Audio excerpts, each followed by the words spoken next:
ओम शांति। भगवत गीता श्लोक क्लास में आज के क्लास में तीसरे अध्याय पर आधारित व्यक्तिगत समस्याओं का समाधान श्लोकों के आधार से इन बातों को हम समझेंगे संक्षेप में। सबसे पहली बात, जैसे दूसरा अध्याय पूरा होने के बाद भी हमने पूरे दूसरे अध्याय के श्लोकों के आधार से संक्षेप में व्यक्तिगत, सामाजिक, राजनीतिक, धार्मिक समस्याओं का समाधान समझा था। इसी तरह से ही आज 2-3 दिन के क्लास में तीसरे अध्याय पर आधारित व्यक्तिगत, सामाजिक, राजनीतिक, धार्मिक समस्याओं के श्लोकों के आधार से समाधान देखेंगे।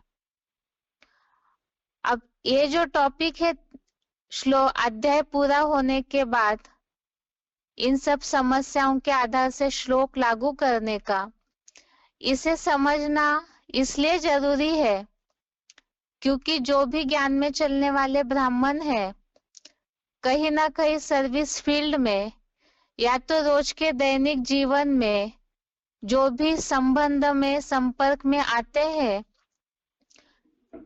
तो उनको कहीं ना कहीं ज्ञान की सर्विस तो करते ही है। ऐसे समय में जब हम ये बात लोगों को बताते हैं कि हम गीता पर स्टडी करते हैं, गीता का गहराई से अध्ययन करते हैं, गीता मनुष्य जीवन के परिवर्तन का शास्त्र है, इसीलिए ही गीता में सब बातों का समाधान है, इतना कहने मात्र से ही लोगों पे प्रभाव नहीं पड़ेगा, तो उन्हें हम उनकी समस्याओं का श्लोकों के आधार से जवाब देंगे, तभी लोगों पे प्रभाव पड़ेगा। और ये भी भगवान के कार्य की एक पहचान है, क्योंकि भगवान ही आकर के गीता के आधार से, गीता के श्लोकों के आधार से मनुष्य जीवन कैसे प्रैक्टिकल में परिवर्तन हो सकता है उसके बारे में समझा रहे हैं।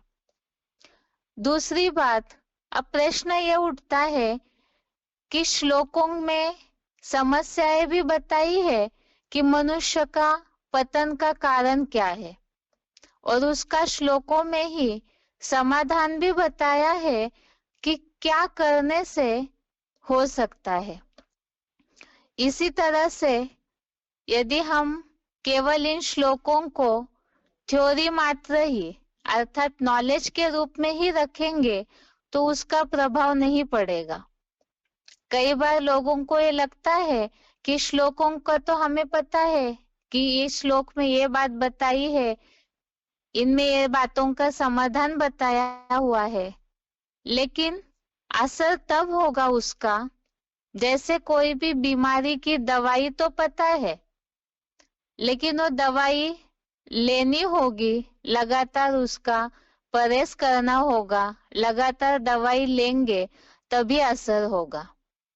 जैसे दुनिया में जो वैज्ञानिक है, विज्ञान के 2 पार्ट होते हैं, एक तो थ्योरी और एक प्रैक्टिकल।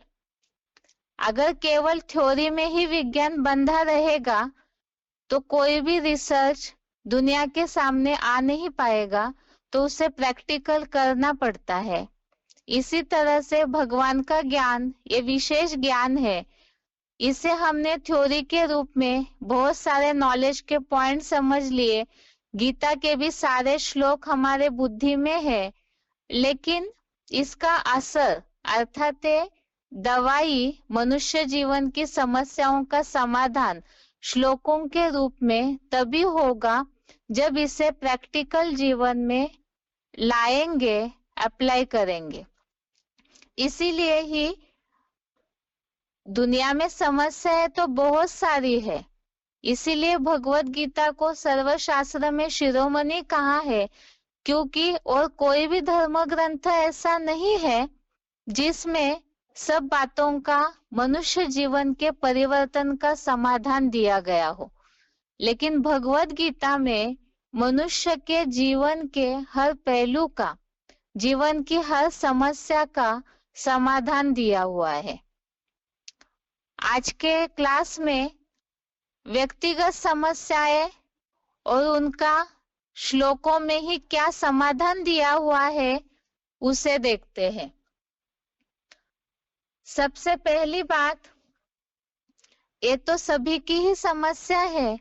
दुनिया में आज परसेंटेजली 90% लोग, या कहा जाए तो 99% लोग ऐसे हैं जो मन के भटकने से परेशान है। मन की चंचलता, जिसे ही मानसिक तनाव, डिप्रेशन कहा जाता है। अब मन कंट्रोल न होने से मानसिक तनाव, डिप्रेशन और उससे होने वाले दुष्परिणाम तो बहुत वैरायटी है। जैसे कि व्यसनों के आदी हो जाते हैं मनुष्य। अब ये तो समस्या हो गई, मन कंट्रोल में न रहना, मानसिक तनाव अर्थात डिप्रेशन। ये समस्या निर्माण होने का कारण क्या है? ये तो एक बीमारी हो गई मन की, और जिसका परिणाम व्यक्ति कर्मों में व्यसनों के आदी हो जाते हैं, या तो कहीं ना कहीं अपने ही जीवन के साथ कुछ न कुछ नुकसान कर लेते हैं। ये तो समस्या हो गई। ये निर्माण होने का मूल कारण क्या है? ये निर्माण होने का मूल कारण है, एक तो देह भान, अर्थात ही इंद्रिय सुखों में मनुष्य इतना ज्यादा व्यस्त हो चुके हैं, जिसके कारण ही जो 5 विकार निर्माण हुए, तो कामनाओं की पूर्ति नहीं होती है। और साथ साथ ही जैसे कि भगवत गीता में इसका उल्लेख आया हुआ है, मन कंट्रोल न होना, डिप्रेशन आना, इसका मूल कारण है इंद्रियों में निर्माण होने वाला राग, द्वेष। और विकार तो है ही, लेकिन मूल रूप में इसका संक्षेप रूप हो गया राग, द्वेष, अर्थात आसक्ति, कामनाओं के रूप में, इच्छाओं के रूप में आसक्ति। और जैसे कि जीवन में कोई बात में सफल नहीं होते हैं, कोई व्यक्ति पसंद नहीं आते, स्थिति परिस्थितियां पसंद नहीं आती है, तो उसके प्रति द्वेष होना। और इन द्वंद्वों में फंस करके ही मनुष्य की चंचलता बढ़ जाती है, मन कहीं ना कहीं उद्वेगित हो जाता है, या तो कहीं ना कहीं आसक्ति के कारण भी मनुष्य बन जाते हैं। तीसरे अध्याय का 34वां श्लोक, अध्याय 3 का श्लोक नंबर 34, इसमें इस समस्या के बारे में विशेष करके बताया है कि मनुष्य का या प्राणी का जो राग द्वेष है, वो उस इंद्रिय के विषय भोग में होता है। इंद्रिय का राग द्वेष जो है वो इंद्रियों के विषय भोग में होता है, और यही मनुष्य के शत्रु है। अर्थात कहीं ना कहीं बुद्धि का कांटा स्थिर नहीं रह पाता है, या तो कहीं इतनी आसक्ति हो जाती है, बहुत सारी आदतें हैं, उसमें आसक्ति हो जाती है। किसी की धन कमाने में आसक्ति हो गई, किसी की अपनी बिजनेस प्रॉपर्टी में, कोई व्यक्ति विशेष में आसक्ति हो जाती है। बहुत सारे इसमें वैरायटी प्रकार है। जहां भी मन चंचल होता है, संकल्प कंट्रोल में नहीं आते हैं, इसका मतलब कहीं ना कहीं आसक्ति, राग या तो द्वेष, इन दोनों के बंधन में मनुष्य फंसा हुआ है। जैसे इसी के बारे में ही 40वें श्लोक में भी बताया है, तीसरे अध्याय का ही 40 नंबर श्लोक, इसमें इस बात के लिए बताया है कि इंद्रियों का ये जो कामनाएं है, काम विकार है, विकारी भावनाएं है, इनका आश्रय स्थान 10 इंद्रियां है, और 10 इंद्रियां तो बाह्य है, और उसका असर ही मन बुद्धि जो सूक्ष्म है उनके ऊपर भी होता है। अब ये वैरायटी प्रकार की इंद्रियों की चंचलता है, कामना है, जिससे कि भगवान भी आकर के इस बात को बताते हैं, जब कामनाएं पूरी नहीं होती है, इच्छाएं पूरी नहीं होती है, जो मन में मनुष्य सोचता है, कोई ना कोई एम लेकर के जीते हैं, जब वो बातें पूरी नहीं होती है, चाहे विकारी भावनाएं, चाहे कोई ना कोई प्राप्ति करने की इच्छाएं, देह भान है तो देह की इंद्रियों की इच्छाएं रहती है, वो पूरी न होने के कारण ही मानसिक तनाव निर्माण होता है और इसी के कारण ही मनुष्य पूरी तरह से मूड बन जाते हैं।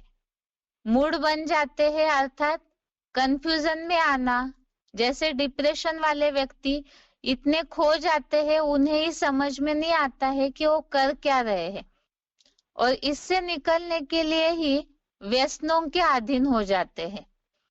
अब इसे जो लोग समाज में रह रहे हैं वो इन बातों को अच्छी तरह से जानते हैं कि समाज में ऐसे लोग बहुत देखने में आते हैं, इसलिए इस पे ज्यादा विस्तार से नहीं बोलेंगे।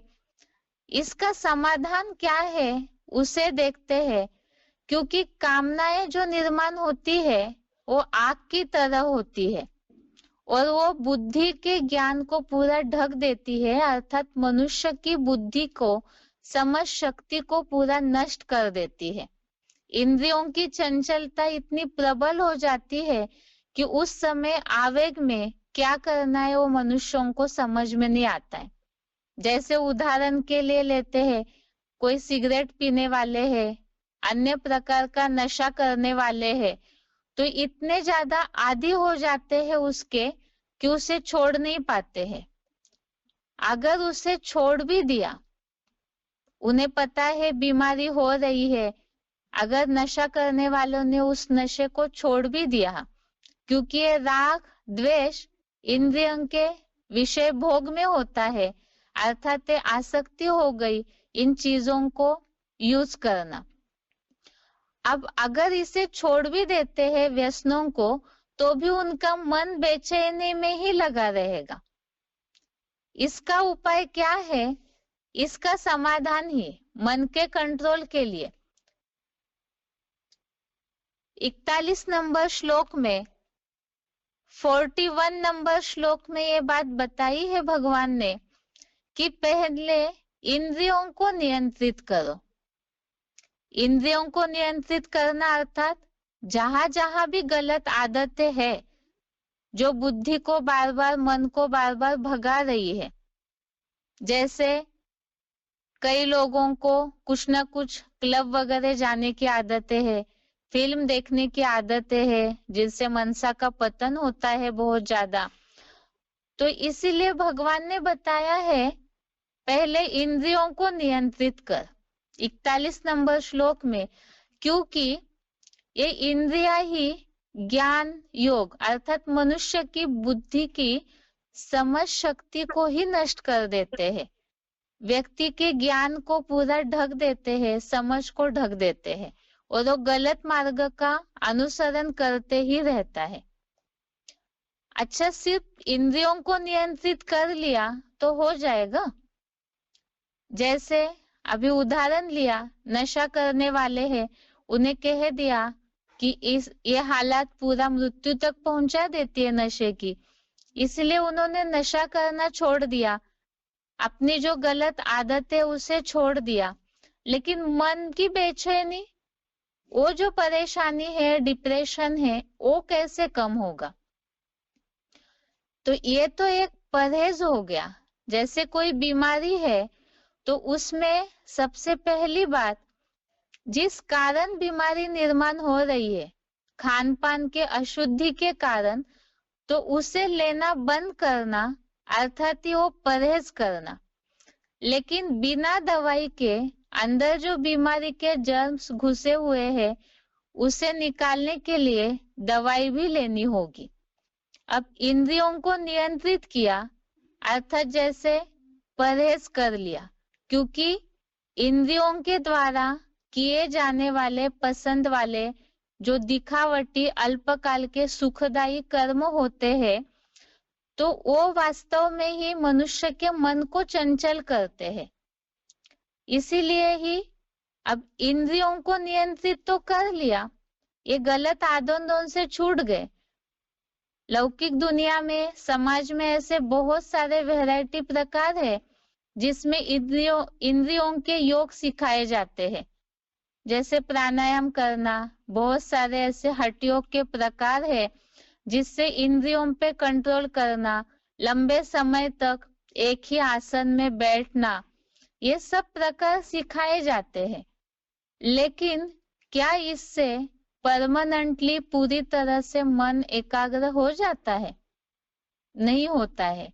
जैसे ही उस आसन से उठ जाएंगे तो मन आंखों से कहीं देखेंगे, फिर से इंद्रिया उस ओर भागेगी, या तो कम से कम मन तो भागेगा ही। जैसे भगवत गीता में इसके पहले भी श्लोक जो आया हुआ है कि इंद्रिय भोगों को लेना छोड़ दिया जबरदस्ती से, उन कर्मों को करना छोड़ दिया, लेकिन मन से याद करते हैं तो मिथ्याचारी हो जाते हैं। इसीलिए ही ये मन और बुद्धि जो सूक्ष्म शक्ति है उसे कंट्रोल में लाने के लिए पहले इंद्रियों को नियंत्रित करना है, और दूसरे बात उसका अगला उपाय है मन बुद्धि पे भी नियंत्रण करना है। उसके लिए ही 42 और 43 नंबर श्लोक, 42 और 43 नंबर श्लोक, जिसमें इस बात का उल्लेख आया है, इंद्रियों को कहते हैं प्रबल है, और मन जो है वो इंद्रियों से भी प्रबल है, अर्थात संकल्प शक्ति। तो इंद्रिया पहले नियंत्रित करेंगे तो मन तो इंद्रिय सुखों की ओर जाता है, इसीलिए पहले इंद्रियों को नियंत्रित करना है, तो मन उससे जो सुख ले रहा है वो कंट्रोल में आएगा। लेकिन केवल इससे भी नहीं होगा, क्योंकि मन तो घोड़े की तरह चंचल है, उससे भी सूक्ष्म शक्ति है बुद्धि। वो बुद्धि को भी कंट्रोल में लाना है, लेकिन कैसे लाएंगे? मन और बुद्धि ये तो मनुष्य की जन्म जन्मांतर की ही चंचल बनी हुई है। जब तक उसे डॉक्टर के पास न ले जाए, कोई भी बीमार को जब तक डॉक्टर का पता न हो और डॉक्टर की दवाई न ले, तब तक पूरा असर कैसे होगा? इसीलिए ही इसका उपाय 43 नंबर श्लोक में बताया कि बुद्धि से भी प्रबल बुद्धिमानों की बुद्धि परमात्मा जो अति सूक्ष्म और सबसे शक्तिशाली है, तो उन्हें अच्छी तरह से पहचान कर, जान करके, फिर दूसरी बात, उन्हें तो हमने जान लिया ज्ञान के आधार से, और अपने आत्मा को भी मन बुद्धि के द्वारा एकाग्र करके, मन के संकल्पों को रोक के, बुद्धि को भी मन के संकल्पों के साथ एकाग्र करके परमात्मा को पहचान कर जितना उनमें बुद्धि लगाएंगे उतना ही, वो तो शांति के सागर है, तो जितना उनमें बुद्धि लगाएंगे तो उतना मन बुद्धि एकाग्र होगी, और एकाग्र होने से ही दोनों उपाय हो गए। एक तो स्थिरता आई क्योंकि पहले इंद्रियों को कंट्रोल किया, लेकिन मन जहां जहां भाग रहा है तो उसके लिए भी सारी प्राप्ति कराने वाले ईश्वरी है, भगवानी है, उनमें मन बुद्धि को पूरा एकाग्र करके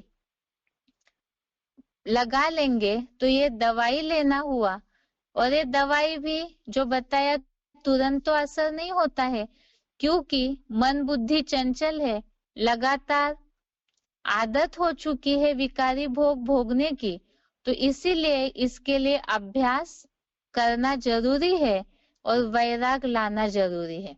तो लगातार जब अभ्यास करेंगे, अर्थात निरंतर दवाई लेंगे परमात्मा के याद की, बुद्धि से अपनी बुद्धि को परमात्मा में पूरा लगा करके जितना अभ्यास करते जाएंगे तो उतना ही मन कंट्रोल होगा, और साथ साथ इंद्रियों पे भी धीरे धीरे दोनों बातों का बैलेंस बन करके इस समस्या का समाधान हो सकता है।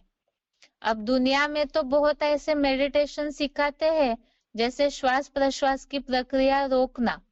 लेकिन ये तो अपने आप में एक टेम्पररी इलाज है, राहत मिलती होगी जरूर इससे, लेकिन जब तक, क्योंकि पाप कर्म किए हैं हमने मनुष्यों के संबंध संपर्क में आने से ही, संग के रंग से ही मनुष्य नीचे गिरा है।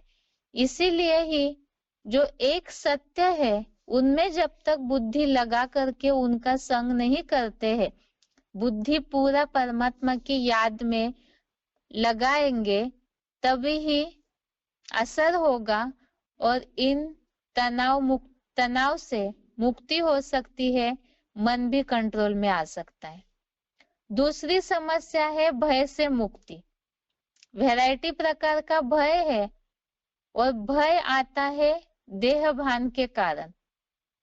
भय किस प्रकार का होता है, डर किस प्रकार का होता है, हमारे शरीर को कोई नुकसान न हो जाए, जैसे प्रॉपर्टी चोरी करने का भय, कोई चोरी न हो जाए, कोई हमारे ऊपर कंट्रोल न कर ले, या तो वैरायटी प्रकार के भय होते हैं। लेकिन ये सारे भय शरीर है तभी निर्माण होते हैं, और इसीलिए होते हैं क्योंकि दुनिया वालों को इस बात का ज्ञान ही नहीं है कि हम आत्मा है। आजकल दुनिया में जैसे वैरायटी प्रकार की अधीनता होती है, तब भी ऊंच नीच की भावनाओं के कारण भय होता है।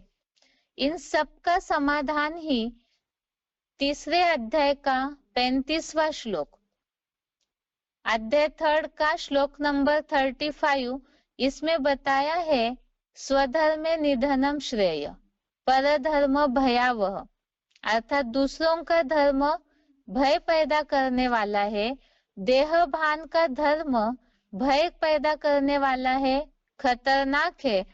इसीलिए ही इसका समाधान स्वधर्म में टिकना, जो चेतन आत्मा है, अविनाशी है, उसके स्वधर्म में टिकेंगे तो परधर्म से मुक्ति होगी।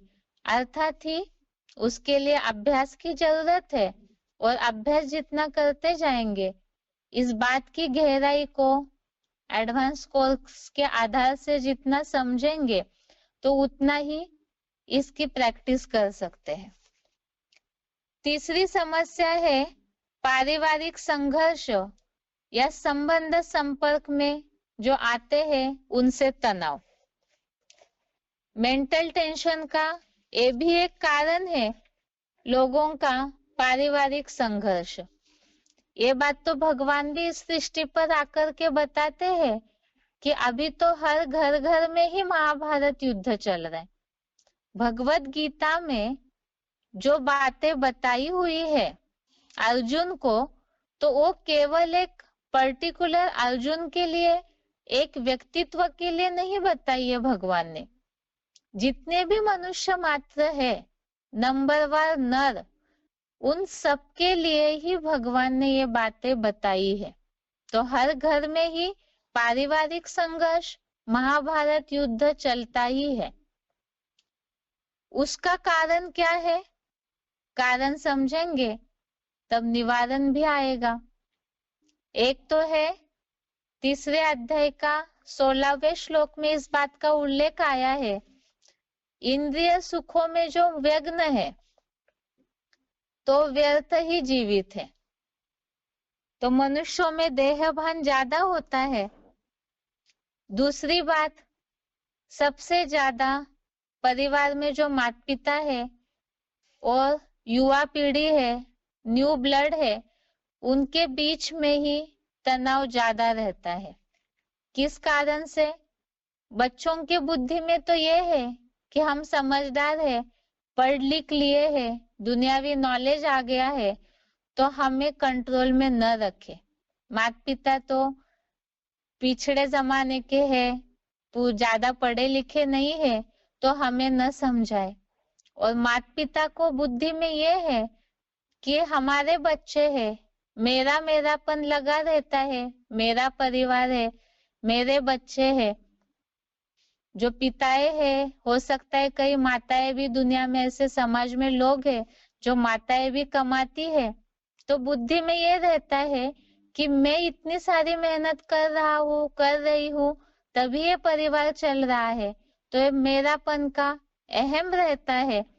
और इसके चलते ही हम घर चला रहे तो हमारी बात माने, ऐसी वैरायटी प्रकार की बातें हैं। बच्चे कई बार गलत संग में फंस जाते हैं, इसलिए भी माता पिता खींचातान करते हैं। तो ये सब बातों का समाधान भगवत गीता में आया है। एक तो 3रे अध्याय का 30वां श्लोक, अध्याय श्लोक नंबर 30, इसमें ये बात आई है, धर्म युद्ध कर। श्लोक में भावार्थ में ये बात आई है, धर्म युद्ध कर, अर्थात ही यहाँ परिवार में, समाज में जो हम जीवन जी रहे हैं, तो ये धर्म युद्ध है और कर्म युद्ध है। इसमें ही भगवत गीता में भगवान ने डायरेक्शन दिया है इस बात के लिए, आशाहीन, ममताहीन और निस्ताप होकर, अर्थात मेरापन लगा हुआ है, तभी परिवार के सदस्यों से, जिनसे भी हमारा समाज में संबंध संपर्क है, बहुत क्लोज रहते हैं कई बार किसी किसी के रिश्ते समाज में, और वो जब धोखा देते हैं तब भी मन टूट जाता है और डिप्रेशन में आ जाते हैं। तो इन सब का समाधान बताया, आशाहीन, अर्थात इस दुनिया में किसी से भी आशा न रखे, ममताहीन अर्थात ममत्व न रखे, निर्मोही हो जाए, और निस्ताप होना अर्थात शोक रहित होना। किस कारण से? क्योंकि भगवान आकर के इस बात को क्लियर कर रहे हैं, हम सब एक्टर्स है, इस जन्म में हमारा इनके साथ ये पार्ट जुड़ा हुआ है, लेकिन पिछले जन्मों में कौन क्या थे नहीं जानते, अगले जन्मों में कौन क्या है नहीं जानते हैं। तो इस जन्म में, और साथ साथ ही जैसे 27 नंबर श्लोक में ये बात आई है कि सभी अपने गुण कर्मों के अनुसार, 27 और 28 नंबर श्लोक में जो उल्लेख आया है, एक तो सभी प्रकृति के गुणों के कारण ही कर्म करते हैं, और गुण आपस में गुणों में आवर्तन करते हैं, एक गुणों का चक्र चलते ही रहता है। तो इसीलिए ही सभी अपना पार्ट बजाने के लिए बंधे हुए हैं। इसीलिए हम किसी से आशा न रखे, ममत्व न रखे, क्योंकि वो सामने वाले जो संबंध संपर्क में आने वाले या पारिवारिक सदस्य है, वो अपने चक्र में बंधे हुए हैं। इसीलिए हम उन्हें उनके चक्र में जो गुण कर्मों में आवर्तन हो रहा है, उनका सर्कल घूम रहा है, हम उसमें से उन्हें कैसे खींच सकते हैं बाहर, क्योंकि वो उस चक्र में बंधे हुए हैं। और दूसरी बात जो 27 नंबर श्लोक में उल्लेख आया है, मैं करता हूँ, ये अहंकार आना कि मैं ही करने वाला हूँ।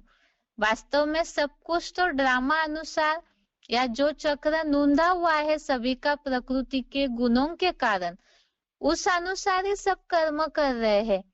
इसीलिए ही उसमें बुद्धि अटकनी नहीं चाहिए, उलझनी नहीं चाहिए। तीसरा 29 नंबर श्लोक में ये बात आई है कि जो प्रकृति के गुणों के कारण, जिसे भगवत गीता में स्वभाव बोला है, दुनिया में भी लोग कहते हैं कि मनुष्य तो अपने स्वभाव जैसे ही कर्म करता है, तो इसी तरह से ऐसे जो अपने स्वभाव में बंधे हुए हैं, तो उन्हें विचलित नहीं करना चाहिए। इसका मतलब उन्हें समझाने देना अलग बात होती है, लेकिन ये जो अपेक्षा रखते हैं कि हमारी ही सुने, हमारा बच्चा है तो हम जैसे कह रहे वैसे चले, इस बात से ही संघर्ष बढ़ता है, क्योंकि वो अपने चक्र में बंधे हुए हैं, हम अपने चक्र में बंधे हुए हैं, तो उसमें से कोई भी अपने चक्र को क्रॉस नहीं कर सकता है, तो इस बात का ज्ञान अगर बुद्धि में पक्का कर लिया जाए तो ये जो तनाव है ये नहीं निर्माण होगा। और उसी के लिए बताया साक्षी होना, अर्थात समझाने देने के बाद जो जैसे कर्म कर रहे हैं उन्हें उनके कर्मों के लिए फ्री छोड़ना चाहिए।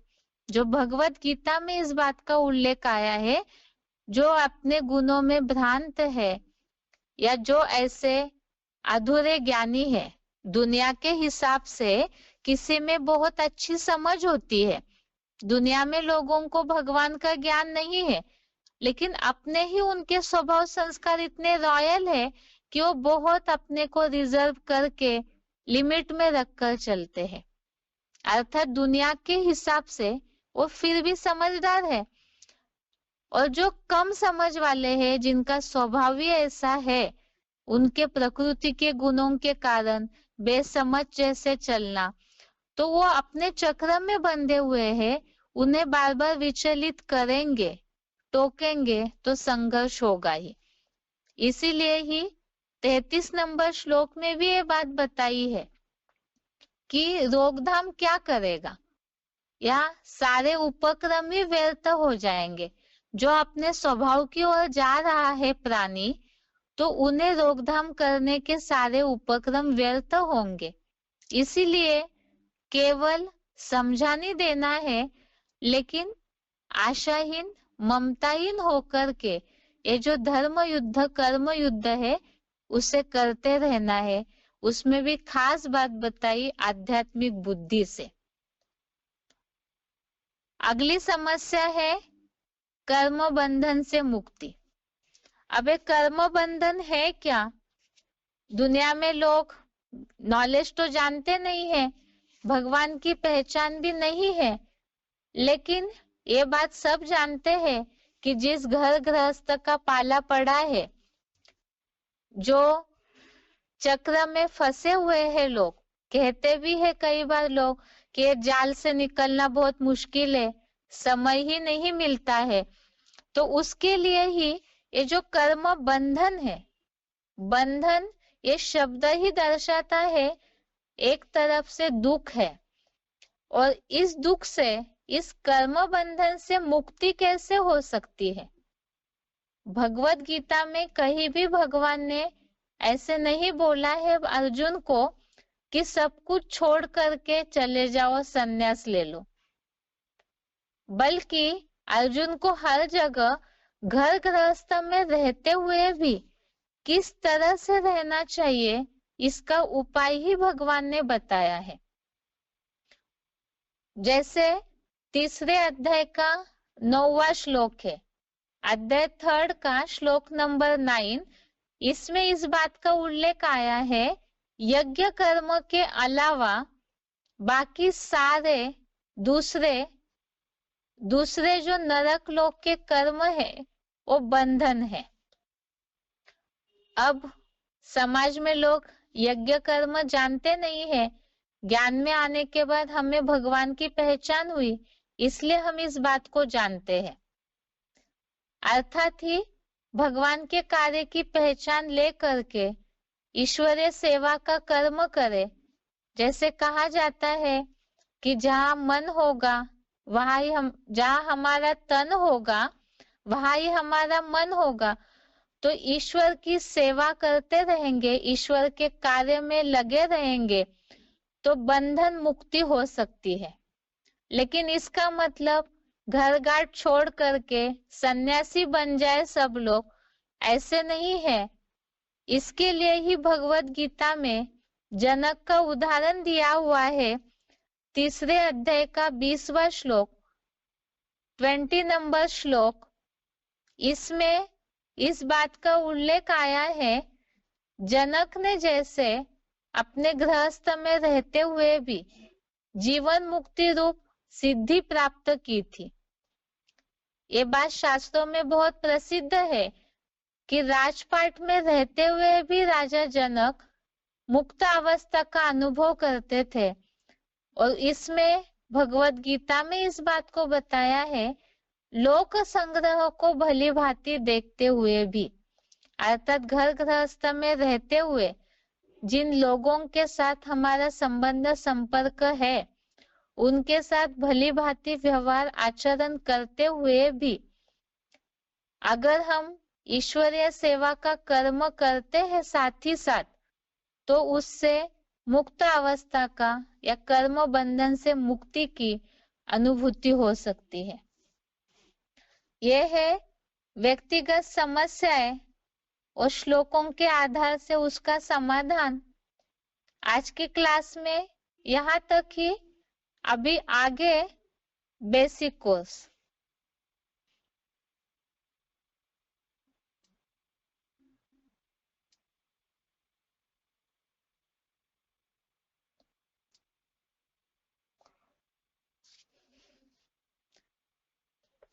बेसिक कोर्स में अभी तक के क्लास में हमने इस बात को देखा है, 4 युगों के बारे में समझा।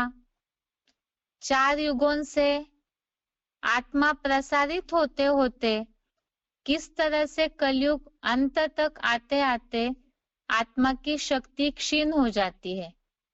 अनेक धर्मों का प्रभाव, अनेक मतांतरों का प्रभाव, विचारों का प्रभाव और साथ ही साथ जन्म मरण का चक्र से आते आते इतना लंबा सफर करने के बाद चारों युगों का हर युग ही 1250 वर्ष का है, तो लगभग 5000 वर्ष का सफर करते करते आत्मा जब कलयुग अंत तक पहुंचती है तो कलाहीन दुखी हो जाती है।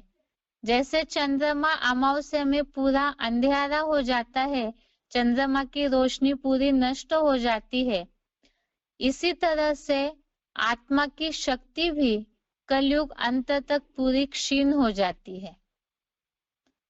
दुनिया में जो लोग रह रहे हैं, कई ऐसे अमीर करोड़पति लोग हैं, वो जरूर इस बात को पूछेंगे, हम कैसे माने कि हमारी आत्मा कलाहीन हो चुकी है या हम दुखी है, क्योंकि वो तो धन के आधार से दुनिया में बहुत ही सुखी है। लेकिन भगवत गीता में इसकी निशानी बताई हुई है, तमोगुण अर्थात अंधकार में परसेंटेजली सब मनुष्य आत्माएं हैं, और उसकी निशानी भगवत गीता के 16वें अध्याय में आई है, अनेक चित्त विभ्रांता मोह जाल समारुता। चाहे पैसा कितना भी कमाए हुए लोग हो, नींद की चिंता होगी, धन सेफ्टी की चिंता होगी, या तो और कैसे पैसे बढ़ाए उसकी चिंता होगी। जिन लोगों के आगे संबंधी संपर्कियों के आगे इंप्रेशन बनाया हुआ है, वो प्रेस्टीज डाउन न हो जाए, समाज में नाम खराब न हो, इसकी चिंता होगी। गरीब तो समझिए तमो प्रधान बने इसीलिए ही गरीब हुए, वो तो मान भी लेंगे इस बात को। अमीर लोगों के मानने के लिए मुश्किल है, लेकिन वो इन सब बातों के जाल में, मोह जाल में घिरे हुए हैं, और अनेक जगह जो मन भटक रहा है इन सब चिंताओं से, बीमारियों से, तो यही निशानी है कि सब आत्माएं कलयुग में दुखी कलाहीन हो चुकी है। मनुष्य चाहे कितने भी गुणवान बने हो, लेकिन अगर देवताओं और मनुष्यों का, देवताओं का चित्र और मनुष्यों का कोई फोटो साइड में रखे तो अंतर जरूर पता चल जाएगा कि देवताओं में जो तेजस्विता, जो तेज है, आत्मा उनकी जो रोशनी वाली है, वो अंतर तुरंत पता चलेगा। इससे ही मनुष्यों को इस बात को स्वीकार कर लेना चाहिए कि कलयुग अंत में सभी ही परसेंटेजली, किसी में 100% दुख होगा तो किसी में 90%, लेकिन दुखी तो सभी ही हो जाते हैं। और इसके साथ साथ ही मनुष्य दुखी हुए तो मनुष्य जिस समाज में रह रहे, जिस सृष्टि में प्रकृति के 5 तत्वों के कनेक्शन में है, वो भी साथ ही साथ तामसी और दुखी बन जाती है। अब जब चारों युगों की कहानी, हिस्ट्री और ज्योग्राफी हमने अभी तक तो समझ ली, अब प्रश्न आता है कलयुग आने के बाद हम यहाँ तक पहुंच गए तो ये कौन सा समय चल रहा है। कलयुग में भी 5000 वर्ष पूरा होते होते ये तो पता चल गया कि 5000 वर्ष का ये सृष्टि चक्र का नाटक है, लेकिन हम अभी नाटक के किस घड़ी तक, कौन से सीन तक पहुंचे हैं। और दूसरा, एक कलयुग की समाप्ति के लिए कितना समय बाकी है। कलयुग के बाद क्या होगा इस सृष्टि का। कई जिज्ञासु ऐसे हैं जो बहुत पढ़े लिखे होते हैं और सोचेंगे हम ये सब जान के क्या करेंगे, जो भी होता है हो जाए, हम तो अपना जीवन जीते रहेंगे। लेकिन जैसे जो भी परिवार में रह रहे हैं, दुनिया में रह रहे हैं, गवर्नमेंट भी पूरा फ्यूचर का प्लानिंग बनाती है, इसलिए ताकि सारा बजट ठीक से चले। मनुष्य भी अपने घर परिवार में फ्यूचर का प्लानिंग जरूर बनाते हैं ताकि भविष्य में स्थिति परिस्थितियां ऊपर नीचे हो जाए तो भी हम अपनी सेफ्टी कर सके, कुछ ना कुछ बैलेंस बना के अपना जीवन चला सके। अब जब ये बात सब मनुष्य समझदार प्राणी है, बुद्धिजीवी है, भले ही कलयुग अंत में आकर के कलाहीन बनने पर भी इतनी समझ शक्ति तो मनुष्य रखते हैं कि अपने जीवन को सेफ रखना है। तो फिर इसी के लिए ही इस सृष्टि में जो ऊपर नीचे उलाढाल होती है, तो इस सृष्टि के बारे में भी हमें जानना जरूरी है। क्यों? क्योंकि हम इस सृष्टि में ही, इस सृष्टि चक्र के नाटक में एक एक्टर है, इस सृष्टि का, इस विश्व का एक सदस्य है। इसीलिए ही हमें इस बात को जानना जरूरी है कि ये सीन कौन सा चल रहा है, कलयुग के अंत में आखिर क्या होगा इस सृष्टि का। इसलिए समझना जरूरी है क्योंकि सृष्टि में जो कुछ भी होगा बदलाव, तो उसका असर हम सदस्य होने के कारण हमारे ऊपर भी जरूर होगा। अगर इसकी चिंता न है तो फिर लोग न्यूज़ क्यों देखते हैं, भविष्य जानने की चिंता क्यों करते हैं। इसका मतलब भले ही बोलने में लोग कहते हैं हमें क्या चिंता है, लेकिन अंदर से भविष्य की चिंता तो सभी को ही रहती है। अब दुनिया में बहुत ऐसे भविष्यकर्ताएं हैं, हुए हैं, अभी भी ऐसे हैं जो पढ़ लिख करके भविष्य देखते हैं, हाथ देखते हैं, लेकिन क्या उनके सारे भविष्य ही सच हो रहे हैं? क्योंकि उनके आधार से ही अगर हम चले और भविष्य उनका गलत हो जाए तो, इसलिए ये बात हमने पहले भी समझी, मनुष्य तो जन्म मरण के चक्र में आने वाले हैं। और अभी तक तो ये बात देखी, न सृष्टि का रहस्य मनुष्य सही बता पाए, न मनुष्य के जन्म का रहस्य सही बता पाए, ना ही हिस्ट्रीकारों ने इसके पहले की 5000 वर्ष की पूर्व की हिस्ट्री को सही रीति से बता पाया। इसका मतलब मनुष्य जो है वो तो भूल जाते हैं, इसीलिए वो सही भविष्य बता ही नहीं सकते हैं। भगवान, इसके पहले भी हमने इस बात को समझा है, भगवान ही है जो त्रिकालदर्शी है और जन्म मरण के चक्र में नहीं आते हैं। जो 7वें अध्याय का 26वां श्लोक, अध्याय 7 का श्लोक नंबर 26, इसमें इस बात का अर्थात भगवान त्रिकालदर्शी है, इस बात का उल्लेख हमने पहले भी देखा है और भगवान ही है जो, जैसे सूर्य आसमान में है तो उसे सारी सृष्टि दिखाई देती है और किसी को भी पूरी सृष्टि नहीं दिख सकती। इसी तरह से भगवान ही है जिनके कंट्रोल में ये सारी आत्माएं हैं, सब उनके बच्चे हैं। तो अपने बच्चों का, आत्मा रूपी इन मनुष्य प्राणियों का भविष्य भगवान ही सही रीति से बता सकते हैं और सृष्टि का भी। अब प्रश्न है कि कलयुग तक तो हमने सृष्टि का हिस्ट्री समझ लिया, ज्योग्राफी कैसे बनी ये भी समझ लिया, लेकिन भविष्य क्या होगा? आत्माएं कहाँ जाएगी कलयुग के बाद, जब पूरा अंधकार हो गया है? जैसे चंद्रमा के बारे में तो हम समझते हैं, अमावस्या हुई तो अगले दिन से पूर्णिमा का पहला दिन चालू होता है, अर्थात ही चंद्रमा की रोशनी बढ़ने लगती है। अब आत्माएं जब कलयुग अंत तक पूरी कलाहीन बन गई तो इसके बाद क्या होगा? जब पूरे अंधेरे में है सारी मनुष्य आत्माएं, अज्ञान अंधेरे में है, तो इसके बाद क्या सृष्टि का विनाश होगा? और विनाश हो जाएगी सृष्टि का तो आत्माओं का क्या होगा?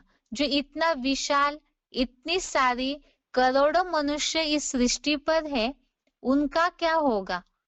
ऐसे भी है सृष्टि में जो भगवान को मानते ही नहीं है।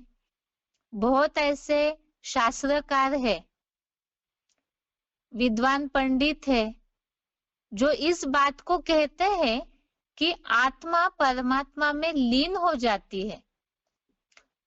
जो धार्मिक है, जो भगवान के अस्तित्व को मानते हैं, वो तो मान लिया कि लीन हो जाए भगवान में, लेकिन जो नास्तिक है, परसेंटेज में समाज में ऐसा तबक्का बहुत है जो भगवान को मानते ही नहीं, अस्तित्व को ही नहीं मानते, तो वो कैसे लीन होंगे भगवान में?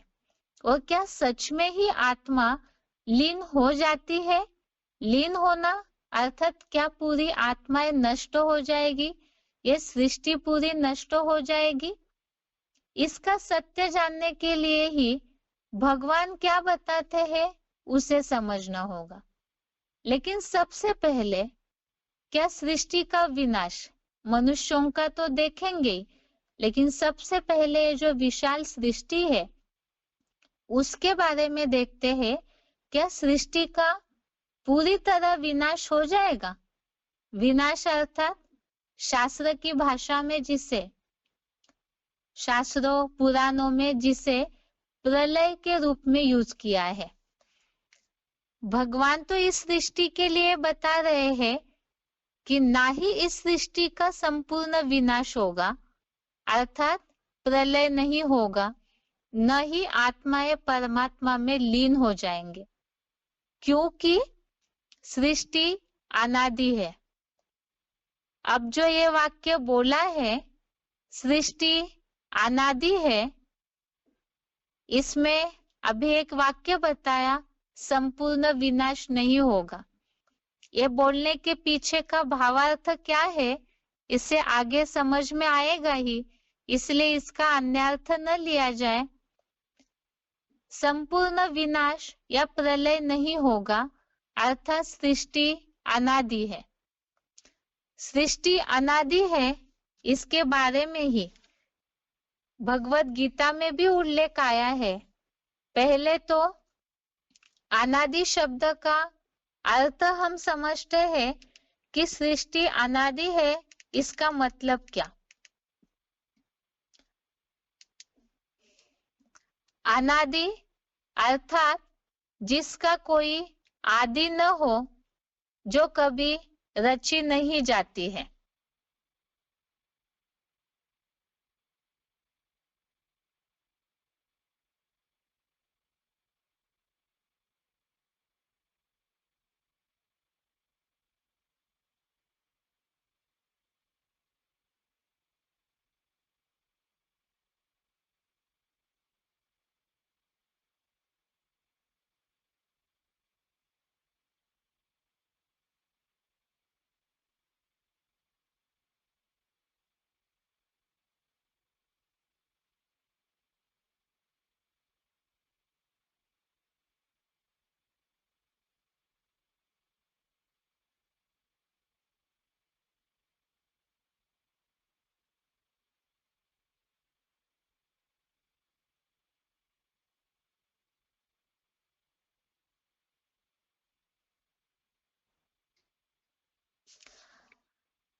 सृष्टि अनादि है, अन आदि अर्थात जिसका आदि न हो, आदि न हो अर्थात जन्म न हो, अर्थात जो कभी रची नहीं जाती हो, अर्थात जो रची हुई ही है, जिसकी शुरुआत नहीं उसका अंत भी नहीं, अर्थात वो चलते ही रहता है।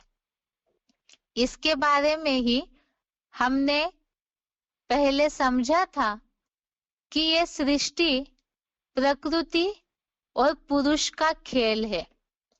प्रकृति अर्थात पांच तत्व और पुरुष अर्थात आत्मा। पुरुष अर्थात शयन करने वाली, शरीर रूपी पुरी में शयन करने वाली आत्मा। बड़े रूप में ये शरीर हमारा पांच तत्वों का है ही, लेकिन बड़े रूप में, विशाल रूप में ये सृष्टि पांच तत्वों से बनी हुई है। तो ये आत्मा, आत्मा के बारे में तो हमने आत्मा के लेसन में ही समझा है। भगवत गीता में ऐसे कई श्लोक है जिसमें आत्मा के बारे में ये उल्लेख स्पष्ट आया है कि आत्मा शस्त्रों से काटी नहीं जाती, जल उसको भिगोता नहीं, अग्नि उसे जला नहीं सकती है। आत्मा जो बिंदु है वो तो अविनाशी है ही, इसे तो हमने आत्मा के लेसन में ही समझा दिया है। अब आई बात प्रकृति की। भगवत गीता में ये प्रकृति और पुरुष का खेल है और ये दोनों अनादि है, इसका उल्लेख 13वें अध्याय का 19 नंबर श्लोक, अध्याय 13 श्लोक नंबर 19 में आया है। 13वें अध्याय का 19 नंबर श्लोक देख सकते हैं। श्लोक है, प्रकृतिम पुरुषम चैव विद्धि अनादि उभो अपि विकारांश्च गुणांश्चैव विद्धि प्रकृति संभवान। श्लोक में हाईलाइट किए हुए शब्द है प्रकृतिम पुरुषम चैव विद्धि अनादि उभो अपि, अर्थात प्रकृति, प्रकृति अर्थात ही ये सृष्टि जो पांच तत्वों से बनी है। शरीर तो है ही, लेकिन यहाँ टॉपिक हमारा चल रहा है कि कलयुग के बाद इस सृष्टि का क्या होगा, इसीलिए यहाँ खास तो ये सृष्टि जो पांच तत्वों से बनी हुई है, इसमें ये सृष्टि भी अनादि है, प्रकृतिम पुरुषम, अर्थात ये सृष्टि भी अनादि है और आत्मा भी अनादि है, और साथ में ही उभो अपि अर्थात उभो अर्थात दोनों अनादि, स्पष्ट उल्लेख आया है कि प्रकृति पुरुष ये दोनों भी अनादि है। अब इसके लिए ही बताया, जब अनादि है तो ये तो स्पष्ट हो गया कि रची नहीं जाती है, अर्थात ये बने बनाए पांच तत्व है।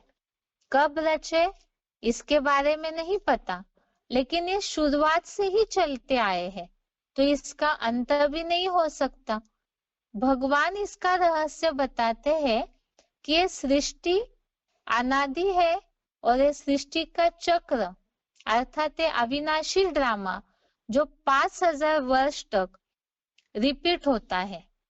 5000 वर्ष के बाद इसकी पुनरावृत्ति होती है, अर्थात ये ड्रामा, ये सृष्टि का चक्र हूबहू सेम टू सेम आवर्तन होता है, अर्थात ये चक्र चलते ही रहता है। अब आगे इस बात में हम समझते हैं कि ये सृष्टि चक्र और नाटक का पुनः आवर्तन होता है, इसके बारे में और कोई उदाहरण हो सकता है? जैसे भगवत गीता के 8वें अध्याय का 19वां श्लोक, अध्याय 8 श्लोक नंबर 19, इसमें इस बात का उल्लेख आया है। चक्र और ये नाटक का पुनः आवर्तन अर्थात ये सर्कल घूमता ही है। श्लोक देखते हैं। गीता में इस बात का उल्लेख है कि प्राणी बार बार इस सृष्टि पर आते हैं और फिर बार बार परम धाम जाते हैं। 8वें अध्याय का 19वां श्लोक, भूतग्रामः स एवायं भूत्वा भूत्वा प्रलीयते रात्रयायन्ते अवशः पार्थ प्रभवति अहरागमे। भूतग्रामः स एवायं भूत्वा भूत्वा प्रलीयते, इस पे हाईलाइट किया हुआ है। अर्थात वही यह प्राणी समुदाय बार बार जन्म लेकर भूतवा भूतवा बार बार जन्म लेकर रात्रि के अंत में बरबस पूरा लीन हो जाता है। हे पृथापुत्र, दिन आने पर प्रकट होने लगता है। वैसे इस भावार्थ वाले श्लोक हमने पहले भी देखे हैं कि रात्रि के अंत में प्राणी उस अव्यक्त धाम में चले जाते हैं और दिन आने पर अर्थात सत्युग रूपी सवेरा आने पर पुनः इस सृष्टि पर आते हैं। इसके लिए तो हमने इसके पहले भी श्लोक देखे, लेकिन इस श्लोक का उल्लेख इसलिए लिया है, इसमें आया है भूतवा भूतवा, अर्थात ही यहाँ पे रिपीटेशन की बात आई हुई है। बार बार इस सृष्टि पर प्राणी आते हैं और परम धाम जाते भी है। अर्थात ही ये सृष्टि का जो चक्र है, काल चक्र है, ये लगातार घूमते ही रहता है। दुनिया का उदाहरण ले तो घड़ी, दुनिया में इस बात को सब जानते हैं कि समय कभी नहीं रुकता है और लगातार चलते ही रहता है। तो समय अर्थात क्या है? समय अर्थात ही ये सृष्टि का चक्र है, ये काल चक्र है, ये कभी भी रुकता नहीं है, चलते ही रहता है। अर्थात इसका विनाश नहीं होता है, परिवर्तन हो जाता है। प्रलय अर्थात पूरी तरह से नष्ट होना, बिल्कुल अस्तित्व ही न रहे, ऐसे कभी भी नहीं होता। इसी के लिए बताया कि संपूर्ण विनाश या संपूर्ण प्रलय, पूरी तरह अस्तित्व ही न रहे, नामो निशान न रहे, ऐसे नहीं होता है। केवल जैसे इसके पहले भी हमने उदाहरण समझा था, मकान जर्जरीभूत हो जाता है तो उसको पूरी तरह परिवर्तन किया जाता है। इसी तरह यह सृष्टि रूपी मकान जो है, और जब पूरा गिरने लगता है, छेद हो जाते हैं मकान में, जर्जरीभूत हो जाता है, तो इसमें परिवर्तन हो जाता है। जैसे ये सृष्टि चक्र लगातार चलता है तो दिन के बाद रात, रात के बाद दिन आना, ये नूंद है। जैसे मौसम है और लगातार मौसम ऋतु का परिवर्तन भी होते ही रहता है, इसी तरह से ये कलयुग रूपी रात बदल करके सतयुग रूपी सवेरा आना ही आना है। जैसे हमने कला का उदाहरण समझते समय चंद्रमा का उदाहरण लिया था कि चंद्रमा की रोशनी अमावस्या में पूरी तरह से लुप्त हो जाती है और फिर से पूर्णिमा आने तक वो रोशनी बढ़ती है। ऐसे यहाँ तो चंद्रमा की रोशनी कम ज्यादा होने की बात, यहाँ है कलयुग रूपी रात बदल कर सतयुग रूपी आना, सतयुग रूपी सवेरा आना। जैसे दुनिया में लोग कहते हैं हिस्ट्री रिपीट्स इटसेल्फ, अर्थात इतिहास जो है उसकी पुनरावृत्ति होती है। यहाँ पर ये जो वर्ल्ड की हिस्ट्री है वो भी इसी तरह से रिपीट होती है। ये चक्र जो है वो अपने आप स्वतः ही चलते रहता है, जिसके लिए ही ये प्रश्न हमने कलाओं का उदाहरण समझते समय लिया था कि मनुष्य आत्मा की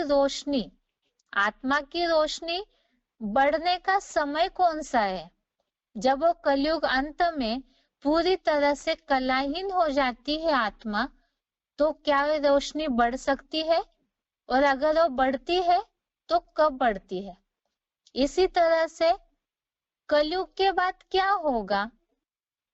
टॉपिक तो यही चल रहा है। कलयुग आया तो कलयुग में इस सृष्टि का विनाश होगा या नहीं होगा?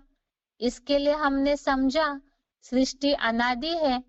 भगवत गीता में इसका उल्लेख आया है, प्रकृतिम पुरुषम चैव विद्यनादि उभो अपि। और ये सृष्टि अनादि है, ये तो समझ गए।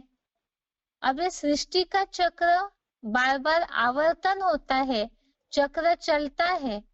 इसके लिए भी हमने दिन रात का चक्र चलता है, इसके लिए भगवत गीता का श्लोक समझा, भूतग्राम स एवायम भूत्वा भूत्वा प्रलीयते। अर्थात ये बार बार प्राणी समुदाय जन्म लेकर रात्रि अंत में लीन हो जाते और फिर से दिन आने पर प्रकट हो जाते हैं। तो आत्मा पूरी तरह लीन होना क्या है, ये किस अर्थ से बोला है, इसे आगे समझते हैं। इस श्लोक से तो ये बात स्पष्ट हो गई कि ये प्राणी दोबारा फिर से दिन आने पर इस सृष्टि पर सतयुग सवेरे में आ जाते हैं। अर्थात ये चक्र चलता है कि सतयुग आया, मनुष्य आत्माएं सतो प्रधान देवता थे, फिर कलयुग अंत में पूरा 5000 वर्ष का चारों युगों का चक्र से प्रसारित होते होते मनुष्य आत्माएं ही देवताओं से तमो प्रधान असुर बन जाते हैं। जो सृष्टि स्वर्ग थी वो कलयुग अंत में नरक बन जाती है। अब फिर उल्टा होना जरूरी है, मनुष्य पूरा नीचे गिरा है तो उसे ऊपर भी उठना है। तो कलयुग के बाद ये सतयुग रूपी सवेरा आना, अर्थात नरक से बदल करके स्वर्ग बन जाना, ये चक्र में नूंद है। अब इसमें प्रश्न ये उठता है कि सृष्टि जो है ये परिवर्तन होने का मूल आधार क्या है? इसका मूल आधार है मनुष्यों का परिवर्तन। मनुष्य बिगड़ता है तो सृष्टि बिगड़ती है। सृष्टि में जो रहने वाले प्राणी, पशु, पंछी, जड़ जंगम पदार्थ है, उन सब पे मनुष्यों के अच्छे या बुरे परिवर्तन का असर होता है। इसे कैसे माना जाए? इसे तो खुद साइंस वाले ही अलग अलग वीडियो निकाल करके भी साबित कर रहे हैं। क्या साबित करते हैं? कि मनुष्य ने इतना प्रकृति को पोल्यूट किया है कि प्रकृति अभी इस भार को सह नहीं पा रही है। साइंस वाले या जो भी बुद्धिजीवी है वो इस बात को जरूर मानते हैं। इसके अलावा हम पुराने समय का उदाहरण भी ले सकते हैं। पुराने समय में ऋषि मुनि हुआ करते थे, गुरुकुल हुआ करते थे। उनके आश्रमों में अलग अलग प्राणी, पंछी, जैसे कहते हैं शेर और बकरी एक घाट पर पानी पीते थे। तो ये किसका कमाल है? मनुष्य के वाइब्रेशन, मनुष्य की विचार शक्ति जितनी पॉजिटिव होती है तो उतना ही प्राणी, पंछियों पर भी उसका असर होता है। मनुष्य के विचारों में बदलाव आया, मनुष्य खतरनाक बना तो प्राणी भी हिंसक बन जाते हैं। इसीलिए ही कहते समय लोग कहते हैं ये मनुष्य तो जानवर जैसा व्यवहार करता है। अर्थात मनुष्य ही जानवर जैसे हो गए तो जो है ही जानवर उन पे तो उसका असर होगा ही। और उदाहरण ले सकते हैं, मनुष्य के आसपास परिसर में रहने वाले जो प्राणी हैं वो फिर भी बीमार पड़ते हैं, लेकिन जंगलों में कोई सुविधा नहीं रहती जानवरों को, वो आराम से रहते हैं। अर्थात मनुष्य ही इस सृष्टि को बिगाड़ने और सुधारने का मूल आधार है, क्योंकि सृष्टि में सबसे ज्यादा बुद्धिशाली प्राणी मनुष्य है। इसीलिए मनुष्य के आधार से ही ये कलयुगी सृष्टि बदल करके फिर स्वर्ग अर्थात सतयुग आता है। लेकिन वो कैसे आएगा? बिना कोई मार्गदर्शक के मनुष्य कैसे सुधर सकता है? और दूसरी बात, ये सुधरने का जो समय है, वो समय, वो घड़ी जो है वो कौन सी है, इसे क्या कहा जाता है, उसके बारे में हम अगले क्लास में समझते हैं। आज के लिए यहाँ तक ही। ओम शांति।